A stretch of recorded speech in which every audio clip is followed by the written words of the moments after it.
Russia and Iran are on a mission to cause mayhem in Britain. Those are the words of the spy boss or head of MI5, Ken McCallum.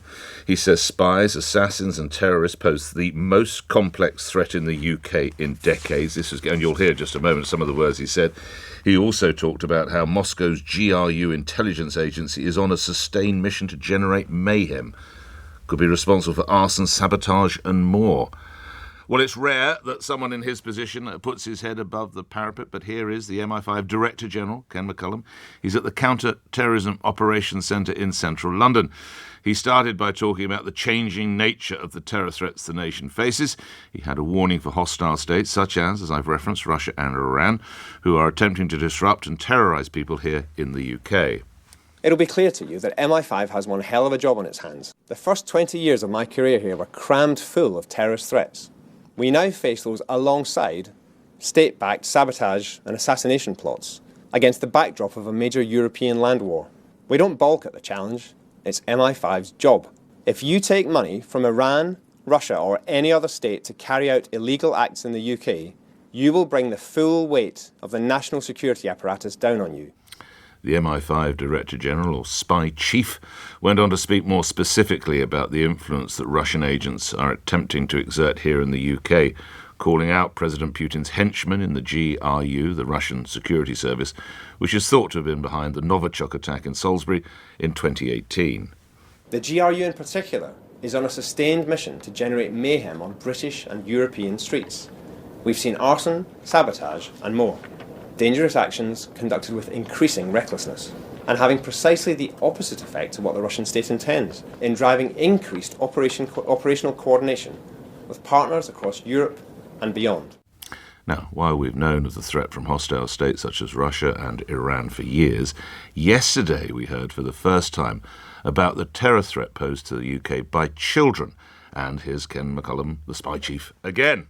13% of all those being investigated by MI5 for involvement in UK terrorism are under 18. A threefold increase in the last 3 years. Extreme right-wing terrorism in particular skews heavily towards young people, driven by propaganda that shows a canny understanding of online culture. And the speech finished with the Director General warnings about the terror threat which he said concerns him the most. The worsening threat from Al-Qaeda and in particular from Islamic State.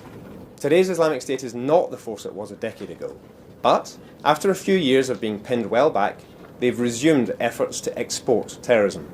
The ISKP attack in Moscow was a brutal demonstration of its capability. The ISK terror attack he referenced there was, of course, the concert hall in Moscow in March this year, killed more than 130 people. So let's pick up on a couple of aspects. First off, Sir Richard Dearlove, who's former head of the British Secret Intelligence Service, known as MI6, role formerly known as C, and joins me now. I can think of few people better with whom to speak to assess the words, the warnings we heard yesterday than you, sir.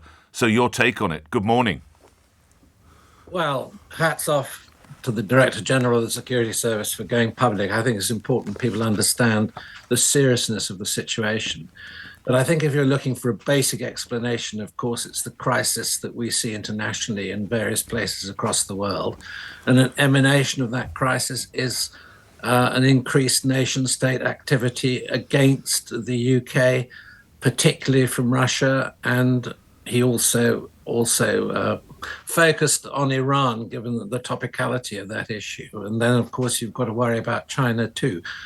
And then, of course, you've got the terrorist threats that we've been living with for a long period of time. So you stack all of that together, and we're in a pretty exceptional situation. Sir Richard, how surprised were you by Mr. McCallum's level of candour? Well, I think recently, over the last 2 years, you've seen the heads of the British agencies making more public statements about these problems.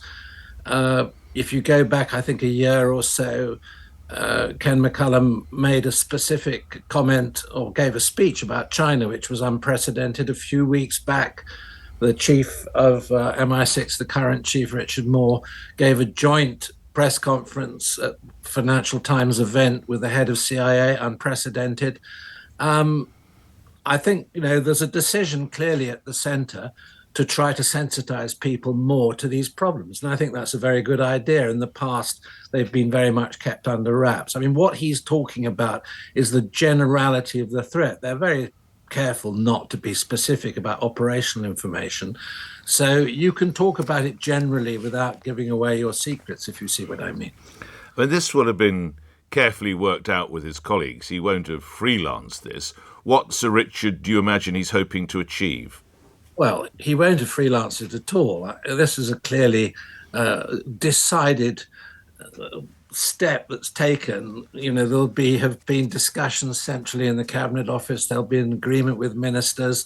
There will be a coordination amongst the heads of the security and intelligence services as to what he should say, how he should say it, how he should present it.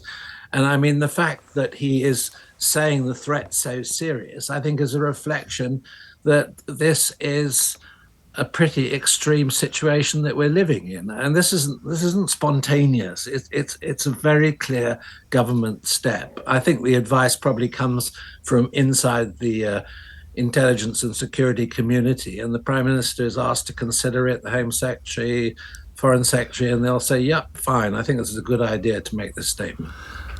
Lastly, he talked in the speech about 43 major attacks foiled at a late stage since 2017, a number that really jumps out at you, 43.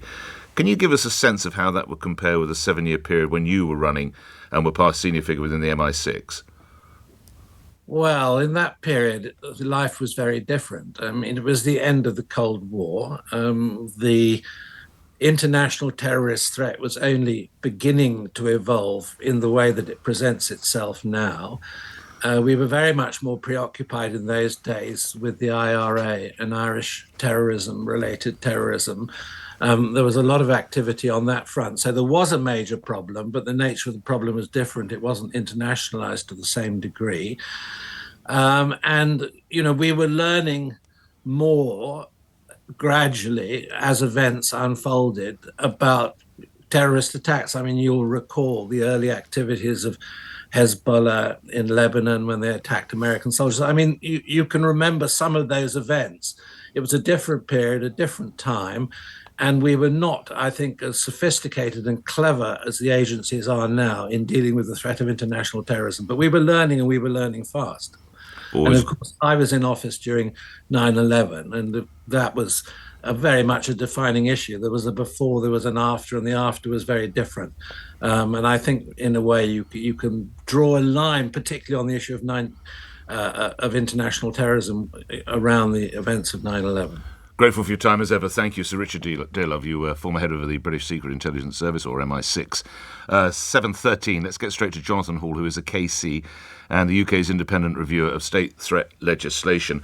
And the figure that jumps out in context of our conversation is the fact that more than 1 in 10 people investigated by MI5 over terrorism offences were under the age of 18, and there's been a threefold increase. What do you see as the cause of that? Good morning to you, Mr. Hall. Good morning. The cause is the internet. I think that there's a bit buried in the speech of the Director General where he says you cannot understate the centrality of the internet.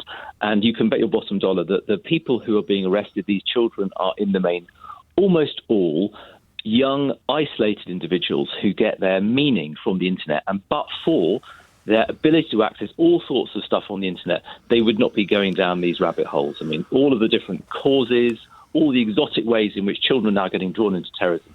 Right at the heart of it is the internet. And it's a little bit of a banal thing to say. It's something that people like me have been saying for some sort of time. But there is now a completely new entrenched pattern of terrorism in the United Kingdom. And there's no reason to think it's going away anytime soon. When you say they, quote, get their meaning from the internet, can I drill down to that? What do you mean by that? I mean that they isolated. So there are people. Oh, I see. Who This have is no their whole friends. life revolves around it. Then, effectively. That's right. I mean, there are people who have no friends. Many of them will have difficult family backgrounds, but not necessarily all. So when they're looking for meaning in their life, they don't enjoy school. They don't think they've got prospects in the world. They can go online and they can become a member of some extraordinary far-right organisation like Foyer Creek Division or Sonnon Creek. The commander of one of these organisations was a 13-year-old boy, and they can do things online which they can't do in real world. And a good example is the case of Daniel Harris. He was, like many of them in this sort of cohort, he was autistic, So we have to take it that he was very, very isolated, but he was able to produce really powerful propaganda which inspired 2 mass killings around the world. So people, I'm afraid, can have real impact and meaning from their online activities. And how is it to be countered, Mr. Hall? We have to see how the Online Safety Act works. The UK's put the eggs in the basket of this act. It's going to impose safety obligations. I do think that Ofcom, who is the regulator, do need to think a little bit more about the particular danger of terrorism content to children. I mean, they're very alert, obviously, to the risk to children from child sex abuse material or pornography. And quite rightly, they're saying you can't access those sorts of sites if you're under 18. They need to think also about just what the internet is doing in terms of terrorism to children. So I think that means looking again at questions of anonymity online, increasing the amount of age verification.